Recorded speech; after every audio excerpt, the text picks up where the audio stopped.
Alright guys, in this video I'm going to show you what I've learnt and found to be the best strategies for Mario 35. I'll talk a bit about all of the mechanics that the game features for those of you that haven't quite grasped it, and then I'll talk about the strategies that I use to help me win. A reminder to subscribe and like this video if you find it useful. Alright, here we go.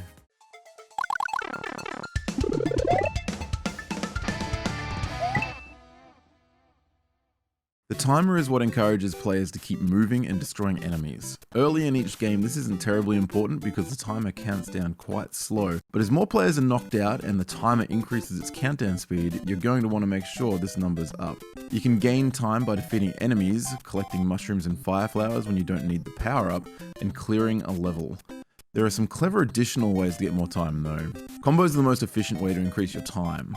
Bouncing consecutively on enemies without touching the ground can be especially effective at earning time, as does kicking a shell and chasing it after it plows through the level. Using a star can give great time bonuses, but only when there are very high numbers of enemies. The time bonus for this starts at 2 seconds per enemy and can reach as high as 4 seconds, which can be a lot when there's a sea of Goombas in front of you. A small but useful optimization, particularly in the end game phases of a match, is to avoid defeating Bowser and instead just touching the axe to drop the bridge. This gives an additional time compared with defeating him some other way, like with a shell, star, or fire. The final method to gaining time is to knock out players using the enemies that you send them. In doing so, their time will be added to your clock. You can see when another player is running low on time by their screen turning red, and this usually results in an imminent knockout. Coins are the bread and butter of Mario 35. Collecting these is important for a lot of reasons, the big one being the ability to use the item box roulette to win a power-up, usually saving you an early death. This mechanic puts emphasis on learning where the multi-coin blocks are hidden and encourages taking your time to collect as many as possible. Knowing the locations of hidden 1-ups is also important because each 1-up's worth 20 coins, which is an entire roulette spin. The coin indicators on the screens of other players each represent 20 coins, giving you an idea of how many roulette spins that player may have, since each roulette spin also costs 20 coins. You can only see up to 5 roulette spins worth of coins for each other player, but that's really all you need. Coins are also useful in increasing your player level or improving your coin ranking from the main menu, though I haven't actually seen a use for either of these things yet. The item box roulette costs 20 coins per spin and will randomly select an item that may help you. You'll receive either a mushroom, a fire flower, a star, or a power which will defeat every enemy on screen. Roulette spins are best saved for the late game where it's likely that enemy spam will get the better of you, because you never want to be in a position where you've wasted your coins early and are forced to make more risky jumps. Targeting is an entire other element and is what determines who you send your enemies to. This defaults to random at the beginning of every game and can be used strategically to try and give you an advantage. Selecting random will cause every enemy you kill to be sent to a different player, rather than spamming them all to a single player. Targeting the player with the least time can be counterintuitive because it will give them a higher chance to gain time, but if they're buckling under pressure, they may be playing sloppy and instead die to something you sent them, earning you a knockout. Targeting the player with the most coins is useful if you're chasing a reward for knocking them out, since you'll steal their coins and their time in doing so. Generally, these players tend to be quite good because they'll already know the best strats to the game. And targeting attackers is how you take revenge on the players that are currently targeting you, and this is great when you're facing more difficult enemies because it will get more of them into the game. It's also possible to individually target a player of your choosing, and this is best done if you spot a player that's low on coins and without a power-up. Nothing's confirmed, but much has been discovered. Before each match, the player can select a level that they've unlocked. You can unlock more levels by actually clearing the latest level that you haven't beaten yet during a game. It's understood that each player chooses a level, and this goes into the level rotation queue of the next game. If 1-1 and 1-2 are appearing all the time in your games, it's because that's what other players have chosen. There could be a weighted system here, causing later levels to be more likely placed towards the later stages of the game, because later levels are very rarely seen early in the matches. If you're trying to unlock levels, then going fast is probably more effective than racking up coins, because the more levels you clear, the more likely you are to see the level you're trying to find and beat in order to unlock the next level. This is because there's 35 levels in each queue. This next part might get a little bit complicated. The warp zone at the end of 1-2 is used to skip levels. Going from right to left, the levels in the warp zone are numbered.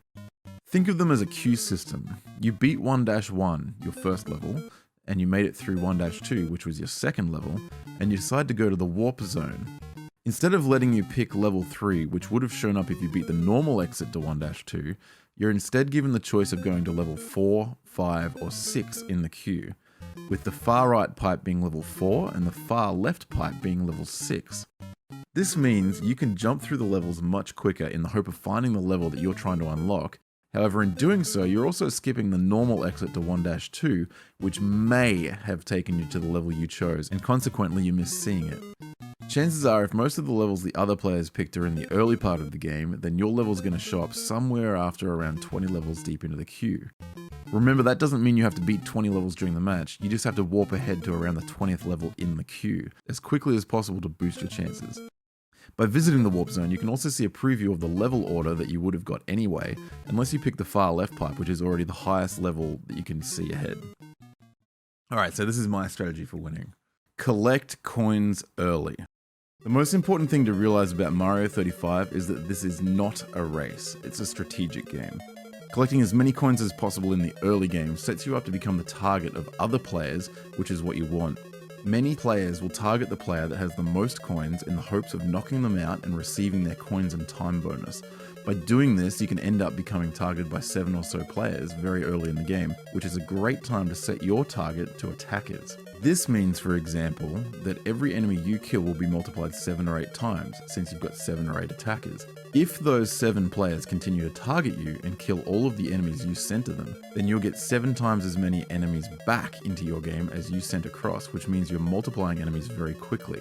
While all of this is happening, don't forget to prioritize collecting coins, so that this continues to happen for as long as people are targeting the player with the most coins. During this, you don't really need to be focusing on time bonuses at all, because so many enemies will be dumped into your game that the timer will take care of itself while you're out there farming the levels.